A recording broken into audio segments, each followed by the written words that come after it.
ಕೆಳಜಾತಿಯ ಯುವಕನ ವರ್ಷದಕ್ಕೆ ತಂದೆಯಿಂದಲೇ ಮಗಳ ಹತ್ಯೆ ಮಾಡಲಾಗಿದೆ ನೋಡಿ. ಹುಬ್ಬಳ್ಳಿಯಲ್ಲಿ ಮನ ಕಲಕುವಂತಹ ಘಟನೆಯಾಗಿದೆ. ಕೆಳಜಾತಿಯ ಯುವಕನನ್ನ ವರಿಸಿದ್ದಕ್ಕೆ ತಂದೆಯಿಂದಲೇ ಮಗಳ ಹತ್ಯೆ ಮಾಡಲಾಗಿದೆ. ಹುಬ್ಬಳ್ಳಿಯಲ್ಲಿ ಮನುಕುಲವೇ ತಲೆ ತಗ್ಗಿಸುವಂತಹ ಮರ್ಯಾದಾ ಹತ್ಯೆ ಆಗಿದೆ. ತಂದೆ ಪ್ರಕಾಶ ಗೌಡನಿಂದ ಮಗಳು 19 ವರ್ಷದ ಮಾನ್ಯ ಪಾಪ ಭೀಕರವಾಗಿ ಮರ್ಡರ್ ಮಾಡಿದ್ದಾರೆ. ಬೇರೆ ಯಾರು ಅಲ್ಲ, ತಂದೆ. ಹುಬ್ಬಳ್ಳಿ ತಾಲೂಕಿನ ಇನಾಮ್ ವೀರಾಪುರ ಗ್ರಾಮದಲ್ಲಿ ಆಗಿರುವಂತಹ ಘಟನೆ. ಹುಬ್ಬಳ್ಳಿ ಗ್ರಾಮೀಣ ಪೊಲೀಸರಿಂದ 3 ಅರೆಸ್ಟ್ ಮಾಡಲಾಗಿದೆ. ಯುವತಿಯ ತಂದೆ ಪ್ರಕಾಶ್ ಗೌಡ ಪಾಟೀಲ್ ಜೊತೆಗೆ ಈರಣ್ಣ ಗೌಡ, ಅರುಣ್ ಬಂಧನ ಮಾಡಲಾಗಿದೆ. ಯಾವುದೋ ಹುಡುಗನ ಮದುವೆ ಆದ್ಲು, ಕೆಳಜಾತಿಯ ಹುಡುಗನನ್ನ ಮದುವೆ ಆದ್ಲು ಅನ್ನುವಂತಹ ಕಾರಣಕ್ಕೋಸ್ಕರ 19 ವರ್ಷ ಪಾಪ ಆ ಹುಡುಗಿಗೆ ಮಾನ್ಯ ಅಂತ ಹೇಳಿ ನೋಡಿ. ಇನ್ನೂ ಕೂಡ ಚಿಕ್ಕ ಏಜು, ಆ ಹುಡುಗನೂ ಚಿಕ್ಕ ಹುಡುಗಾನೆ. ಆದರೆ 21 ವರ್ಷ ಆಗಿದೆ ಆತನಿಗೆ. ಮದುವೆ ಆದ್ಲು, ಓಡೋಗ್ಬಿಟ್ಲು, ನಮ್ಮನ್ನೆಲ್ಲರನ್ನು ಕೂಡ ಬಿಟ್ಟು ಕೆಳಜಾತಿಯ ಹುಡುಗನನ್ನ ಮದುವೆ ಆಗಿಬಿಟ್ಲು ಅನ್ನುವಂತಹ ಕಾರಣಕ್ಕೋಸ್ಕರ ಬಹಳಷ್ಟು 7 ತಿಂಗಳಿನಿಂದ ಇವರು ಸಪರೇಟ್ ಆಗಿರ್ತಾರೆ. ಊರಿಗೆ ಯಾವುದೋ ಒಂದು ಕಾರಣಕ್ಕೋಸ್ಕರ ಬಂದಿರ್ತಾರೆ. ಆ ಸಂದರ್ಭದಲ್ಲಿ ಊರಿಗೆ ಬಂದಿರುವಂತಹ ವಿಚಾರ ಗೊತ್ತಿದ್ದ ಹಾಗೆ ತಂದೆ ಓಡೋಗಿ ನೋಡಿ, ಕೊಡಲಿ ತಗೊಂಡೋಗಿ ಕೊಚ್ಚಾಕ್ಬಿಡ್ತಾನೆ ಮಗಳಿಗೆ. ಘಟನೆಗೆ ಕಾರಣರಾದವರ ಮೇಲೆ ಕಾನೂನು ಕ್ರಮ. ಹುಬ್ಬಳ್ಳಿ ಧಾರವಾಡ ಕಮಿಷನರ್ ಶಶಿಕುಮಾರ್ ಅವರು ಹೇಳಿಕೆ ಕೊಟ್ಟಿದ್ದಾರೆ. ಪ್ರತ್ಯಕ್ಷ ಪರೋಕ್ಷವಾಗಿ ಕಾರಣ ಆದವರ ಮೇಲೂ ಕೂಡ ಕ್ರಮ ಆಗಿದೆ. ಹಿರಿಯ ಅಧಿಕಾರಿಯಿಂದ ಕೇಸ್ನ ತನಿಖೆ ಕೂಡ ಆಗತ್ತೆ.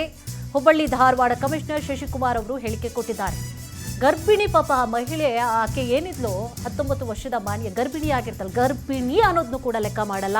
ತಾನು ಹೆತ್ತು ಹೊತ್ತು ಸಾಕಿ ಬೆಳೆಸಿದಂತಹ ಮಗಳನ್ನ ಸಾಯಿಸ್ಲಿಕ್ಕೆ ಅದು ಹೆಂಗಾದ್ರೂ ಮನ್ಸು ಬರುತ್ತೋ. ಬೈದಿದ್ರೆ ಓಕೆ, ಏನೋ ಒಂದು ಒಡೆದಿದ್ರೆ ಅದು ಒಂದು ಲೆಕ್ಕ ಅನ್ಬೋದು. ಸಾಯಿಸೋ ಲೆವೆಲ್ಗೆ ತಂದೆ ಮನಸ್ಸು ಹೋಗಿದೆ ಅಂತಂದ್ರೆ ಇನ್ಯಾವ ರೀತಿಯಾಗಿ ಕಲಕುವಂತಹ ಘಟನೆ ಇದು ನೋಡಿ.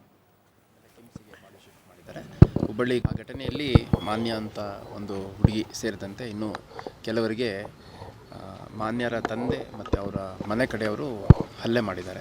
ಆ ಹಲ್ಲೆ ಮಾಡಿದಂಥ ಸಂದರ್ಭದಲ್ಲಿ ಮಾನ್ಯ ಆ ಹುಡುಗಿ ಸುಮಾರು 20 ವರ್ಷ ವಯಸ್ಸಿದೆ.